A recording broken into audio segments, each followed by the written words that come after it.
एक आदमी गांव से शहर आया। वो काम कर रहा था एक बंदे के साथ। उसने बोला, यार तुम्हारे जो भी वीआईपी लोग थे, पढ़े लिखे एडुकेट लोग, वो सब बाहर मुल्क चले गए, तुम बाकी चट्टी बचे हुए इधर आ गया। उसने बोला, हाजी साहब नाराज नहीं हो, अभी चट्टी चट्टी के पास जाएगा, नहीं तो और किसके पास जाएगा। एक बार एक आदमी के पास मेहमान आया तो खाने का टाइम था। तसले में चावल आया। वो चावल था खिचड़ी का चावल। आप लोग तो जानते होंगे खिचड़ी का चावल क्या है। तो उसके अंदर देसी घी डला हुआ था, तसले में चावल रखा हुआ था।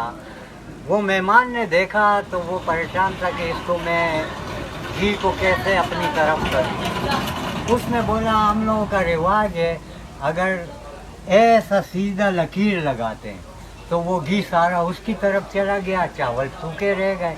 अब मालिक ने सोचा कि ये तो सब बहुत होशियार है, इसने तो घी सब अपनी तरफ कर दिया, अब हमको भी कोई तरीका करना चाहिए। उसने बोला, हम लोगों में ये रिवाज है, अगर कोई गड़बड़ करे तो उसको हम लोग दोबारा वापस से मिक्स कर देते हैं, सारा मिला दिया।